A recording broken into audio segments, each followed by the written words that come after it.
Hello students, in this video we will start with unit number 2. So first article is simple function and integral of simple function.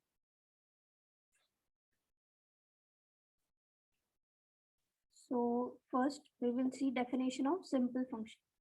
A real valued function is simple if it has only a finite number of values. Now what does this mean? If any function take some finite number of values, then and the function is real valued, that is all the values are from that is all the values ai are from the set of real numbers, then such function are called simple function. Any simple measurable function phi can be represented as summation I from 1 to n ai x of ai. These xi are real, that is the value taken by the function, and xai is the characteristic function of a set ai, where the set ai is a collection of x such that phi of x equals to ai, small ai, where I ranges from 1 to n.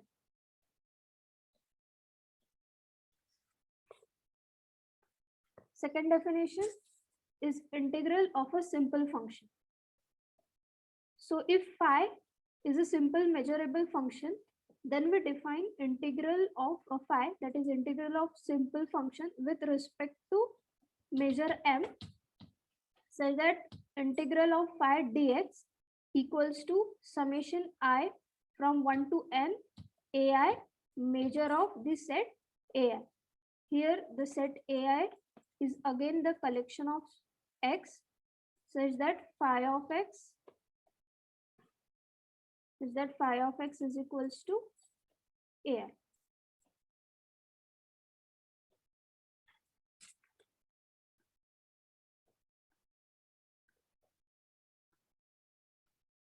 Now next definition is integration of a non-negative function. So let f be any non-negative function. So the integral of the non-negative function f is defined as integration of f dx equals to supremum, where phi is less than or equal to f integral of phi dx.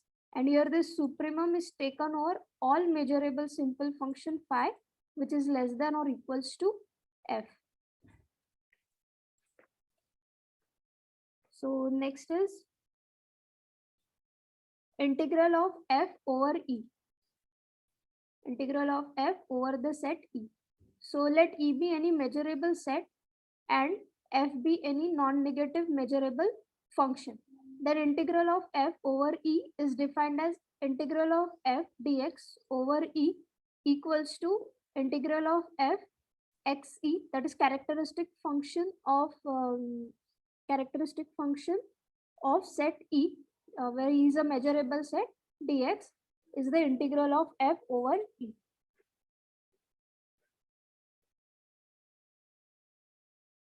So one note is there, if e, that is the measurable set, is any interval, that is e is equals to the closed interval ab, then we know that every interval is measurable. We have seen this theorem in previous unit. So integral of f over any interval can be written as integral from a to b f dx, where a b are the upper and lower limits of that interval. And if a is greater than b, we use usual sign conventions, that is lower limit will be changes to upper limit, and the minus sign will be there. So integral of ab f dx can be written as minus of integral limits from b to a f dx.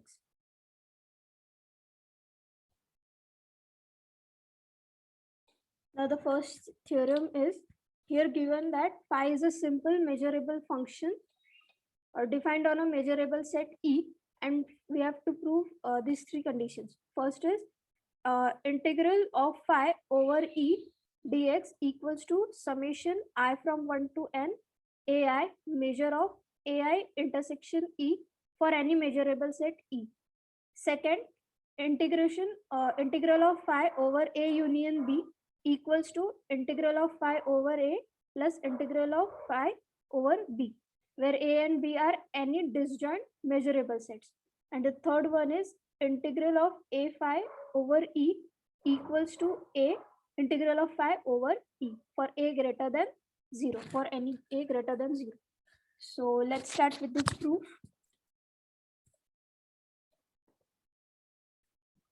So here first it is given that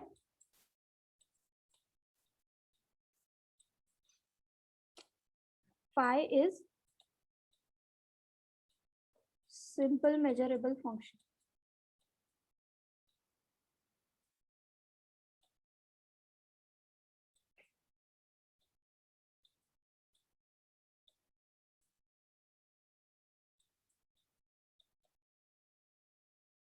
And also E is given a measurable set.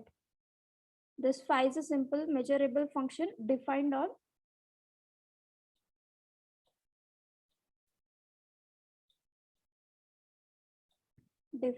measurable set E.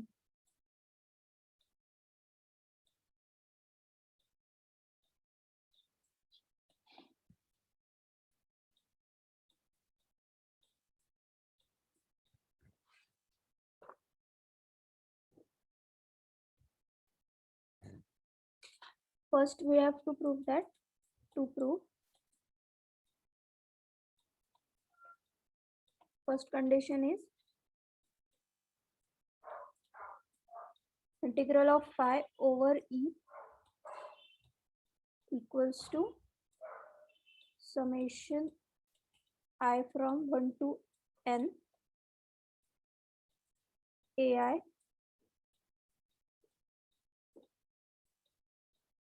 measure of ai intersection E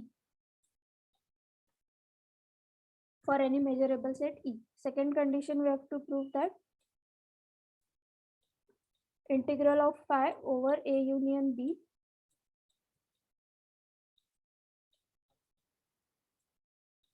is equals to integral of phi over A plus integral of phi over B, where A, B are disjoint measurable sets. And third condition, we have to prove that integral of A phi over the measurable set E is equals to A into integral of phi over the measurable set E. So proof.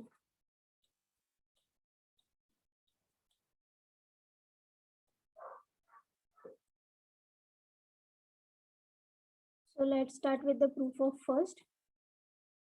Here given that phi is a simple measurable function. So also phi is a non-negative measurable function. If phi is a simple function, then it is a non-negative measurable function. So phi is a simple function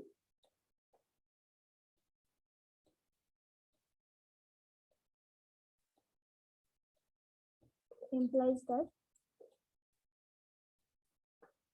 phi is non-negative measurable function.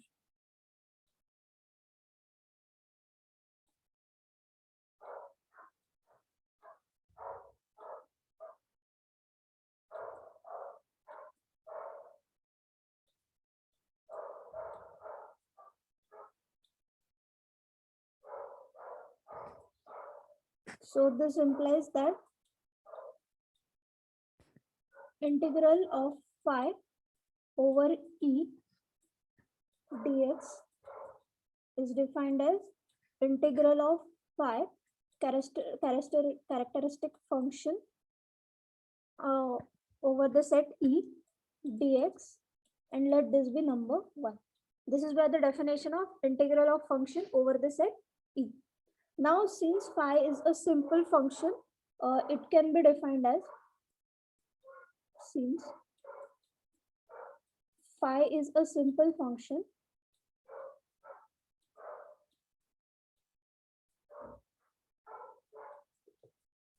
phi can be, phi of x can be defined as summation of I from 1 to n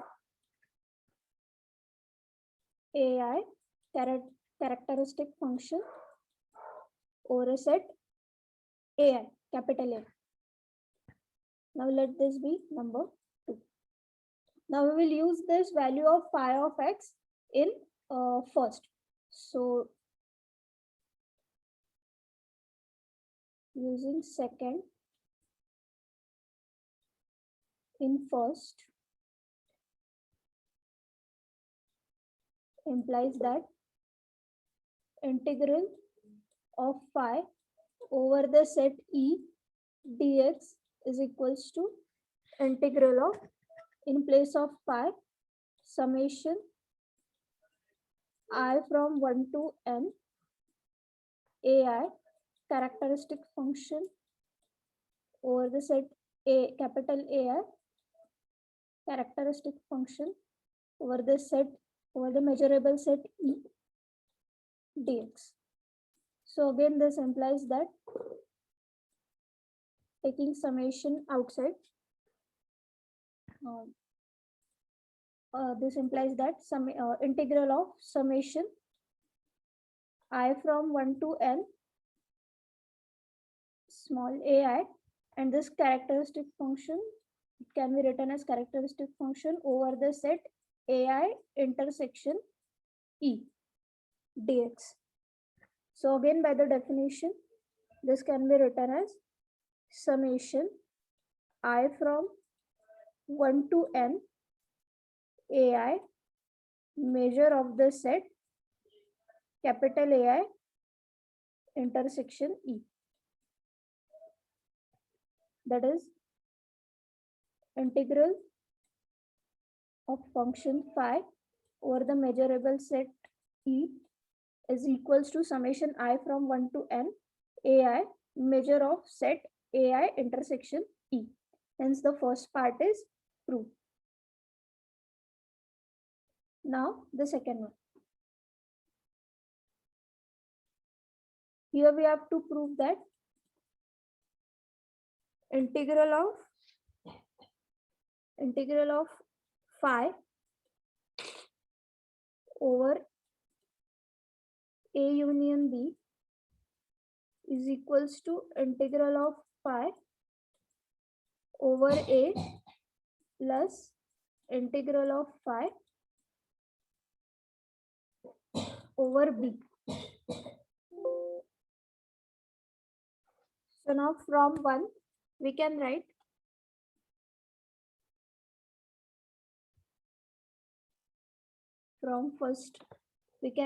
integral of phi over A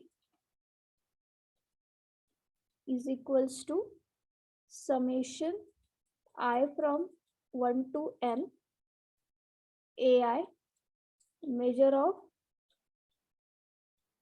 the set ai intersection A, and similarly integral of function phi over the set B can be written as summation I from 1 to n ai measure of the set ai intersection B. So now adding these two, that is integral of phi over A plus integral of the simple function phi over the measurable set B is equals to summation I from 1 to n ai measure of the set ai intersection A plus summation I from 1 to n ai measure of the set ai intersection B. So taking this summation and ai common from both, we get summation I from 1 to n ai in bracket measure of the set ai intersection A plus measure of the set ai intersection B. So now summation I from 1 to n ai, this can be written as measure of, we have seen this theorem in previous unit, that is measure of A plus measure of B. This can be written as measure of A union B. So using this property, this bracket can be written as measure of AI intersection A union AI intersection B.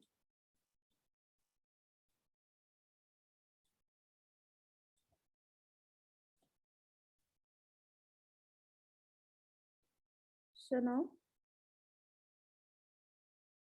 containing this equals to summation I from 1 to n ai, or from De Morgan's law, this can be written as measure of AI intersection A union B.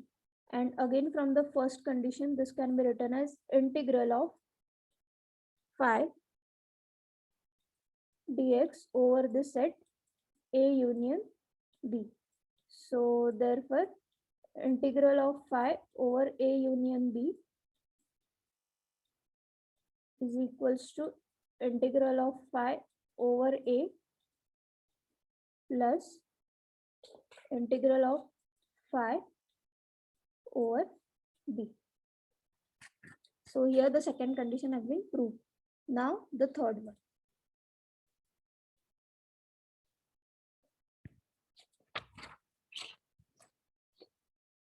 Here we have to prove that integral of A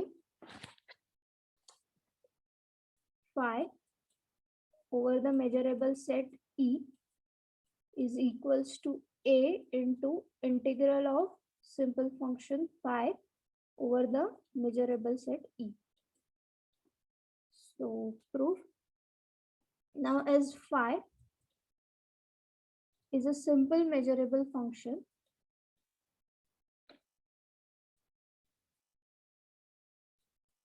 as phi is simple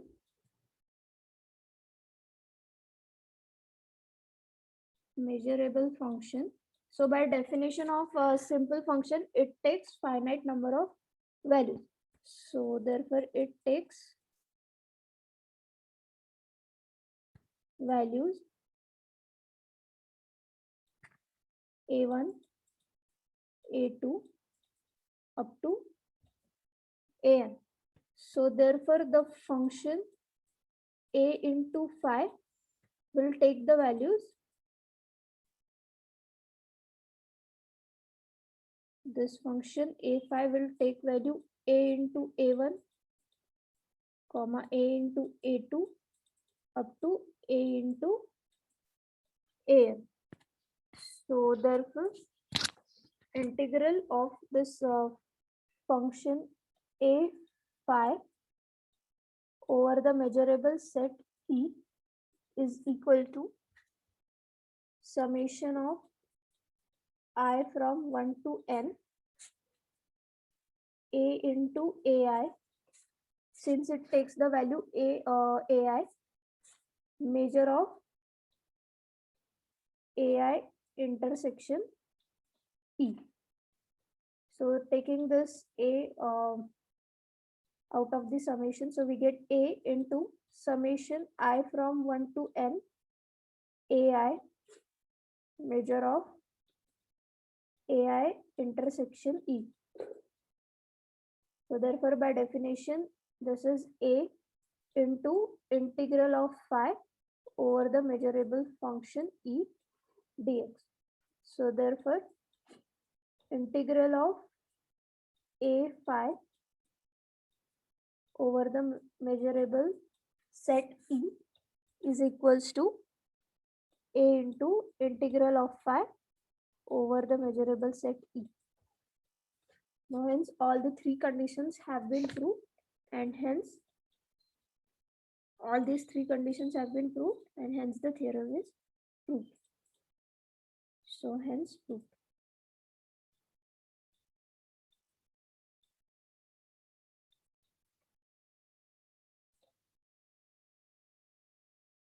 Now in the next theorem, here it is given that f is a non-negative measurable function, and we have to prove that f is equals to 0 almost everywhere if and only if integral of f dx equals to 0.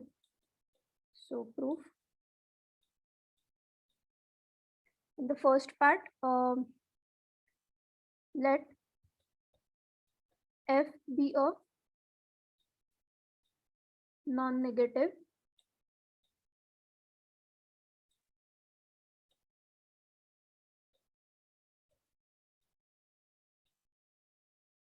measurable function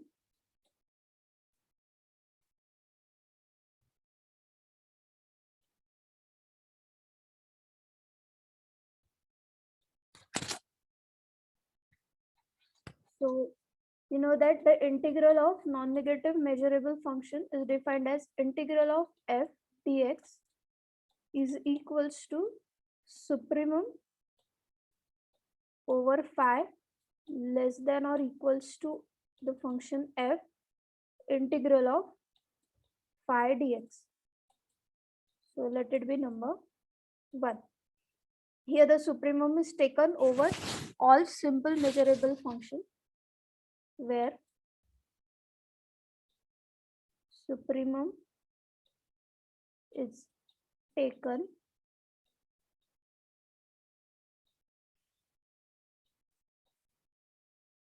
over all simple measurable functions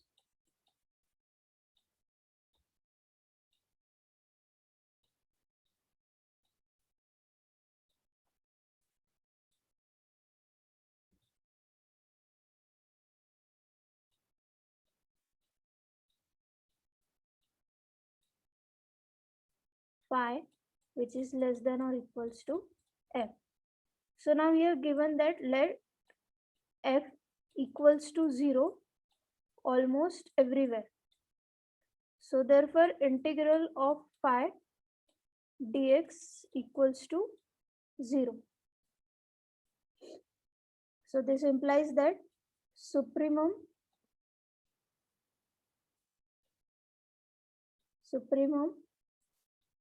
over phi less than or equals to f integral of phi dx equals to 0, and therefore from 1 this implies that integral of f dx equals to 0 by first.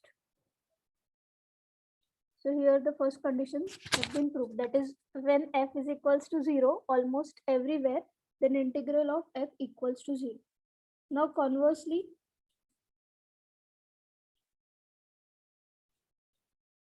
it is given that integral of f dx equals to 0, and we have to prove that f equals to 0 almost everywhere. So suppose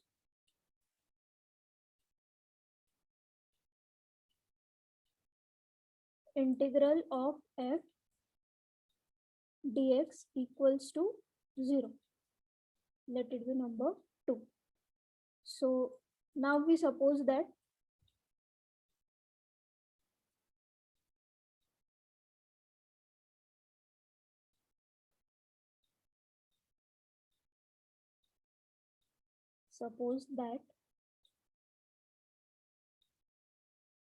f is equals to 0. We have to prove that f is equals to 0 almost everywhere. To prove f equals to 0 almost everywhere. So let for each n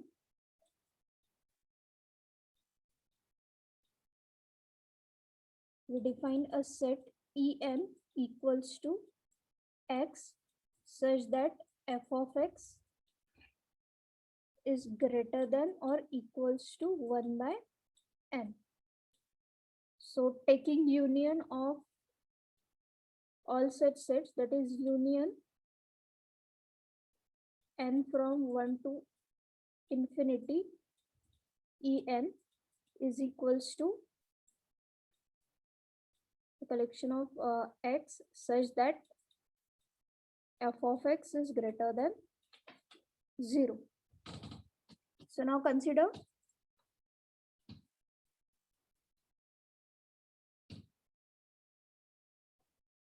integral of f dx over the set En equals to, by definition, integral of f of x characteristic function over En dx, which is equals to integral 1 by x characteristic function over En dx, which is, here it needs to be greater than or equals to. So which is again greater than or equals to 1 by n measure of En. So this implies that 0 greater than or equals to 1 by n measure of En by second, because integral of f dx is equals to 0. So that is measure of this set En is less than or equals to 0. But we know that the measure of each set is always greater than 0. But measure of En is greater than or equals to 0. So this implies that measure of En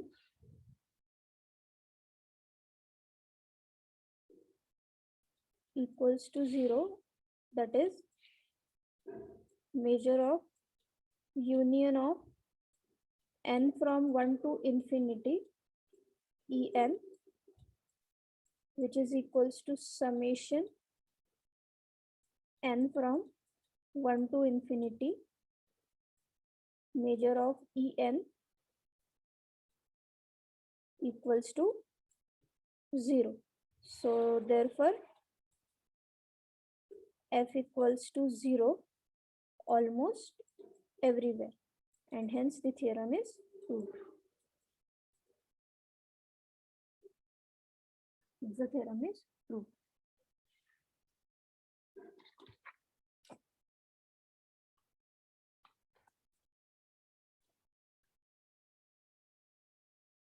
Now in the next theorem, here it is given that f and g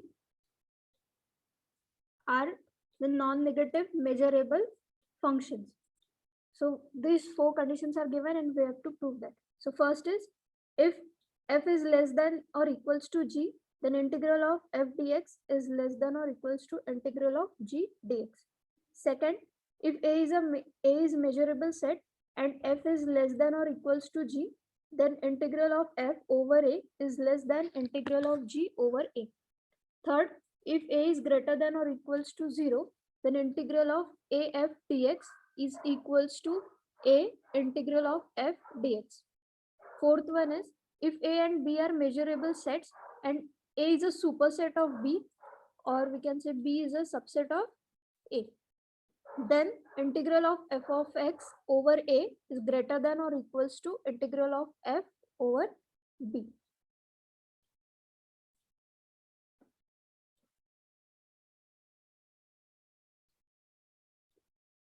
So let's start with the proof. First, given that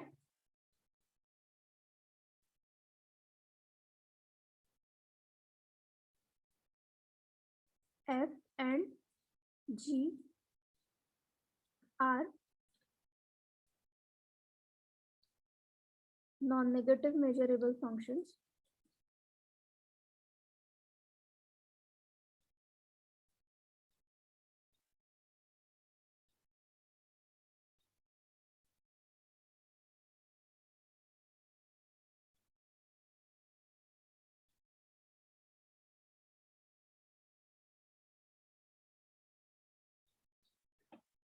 So first,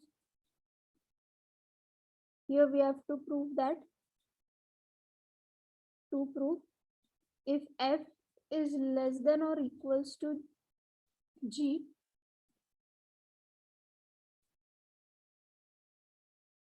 if f is less than or equals to g, then integral of f is less than or equals to integral of g.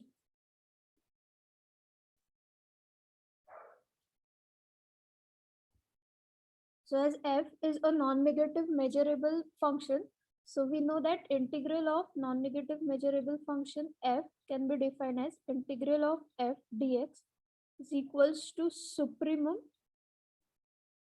integral of phi dx, and supremum is taken over all measurable functions phi which is less than or equals to f. Similarly, g is a non-negative measurable function, and integral of g dx is defined as supremum integral of psi dx, where the supremum is taken over all simple measurable function psi which is less than or equals to g. Now it is given that f is less than or equals to g. So this implies that phi is less than or equals to psi. So again it implies integral of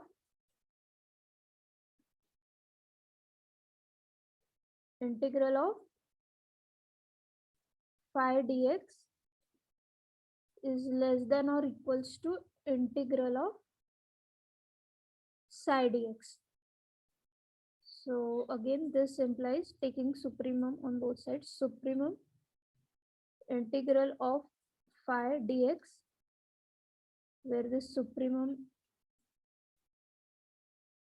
phi less than or equals to f, which is again less than or equals to supremum psi less than or equals to g integral of psi dx. So again this implies let this be number 1 and number 2. So from 1 and 2 we get integral of f dx less than or equals to integral of g dx. So here the first condition is proved. Now in second we have to prove that integral of function f over a dx is less than or equals to integral of function g over a. So now from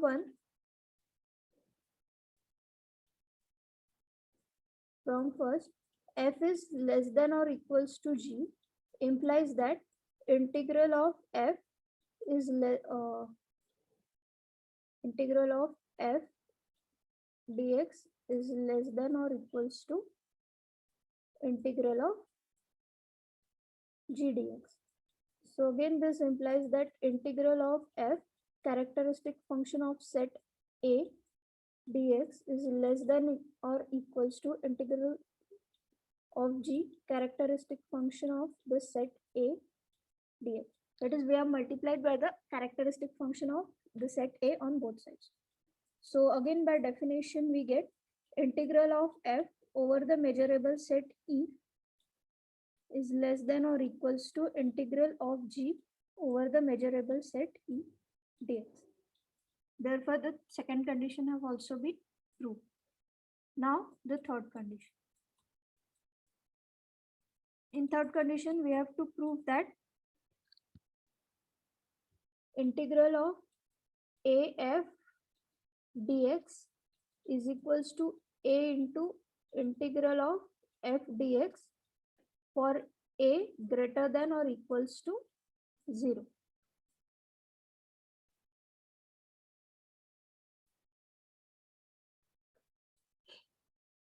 Now, if A is equals to 0, then this condition is trivially proved.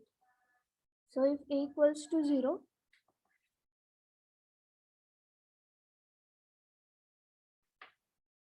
then the statement, let this statement be number 3. So this statement 3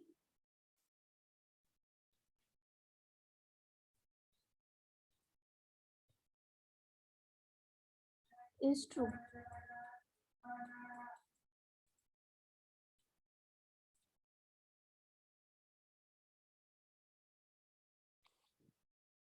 Now what if A is greater than, strictly greater than 0? So if A is strictly greater than 0 and phi be a simple measurable function,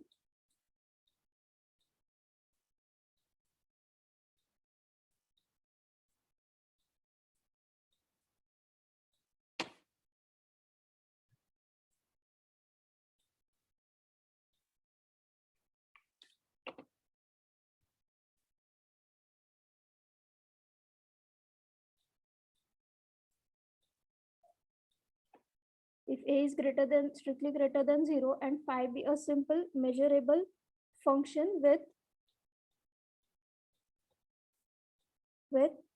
phi less than or equals to A into F, if and only if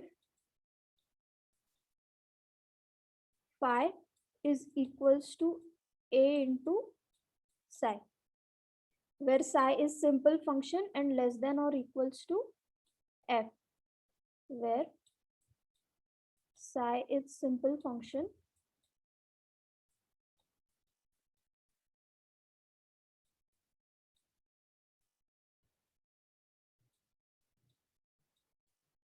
and psi is less than or equals to F.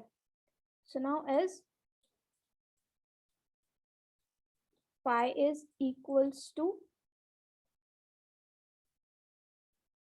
A into psi, so therefore this implies integral of phi dx is equals to integral of A psi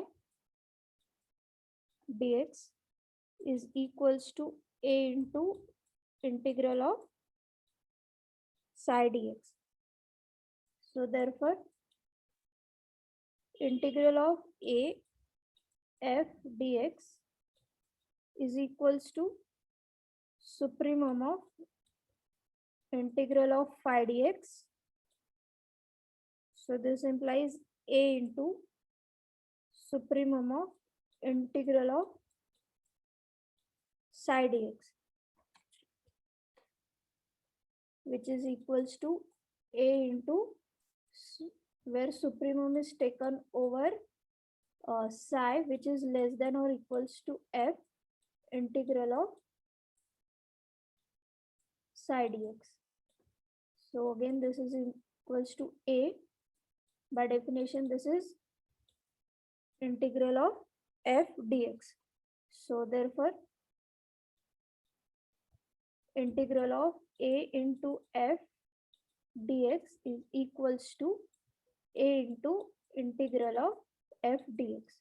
So third condition have been proved. Now the fourth one. So let A and B be measurable sets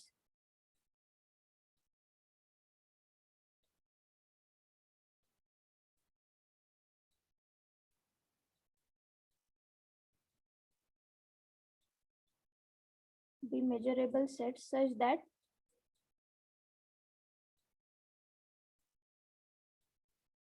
A is a superset of B. So again this implies that characteristic function of the set A is greater than or equals to the characteristic function of set B. So multiplying by the function f on both sides. So f into characteristic function of A greater than f into characteristic function of B.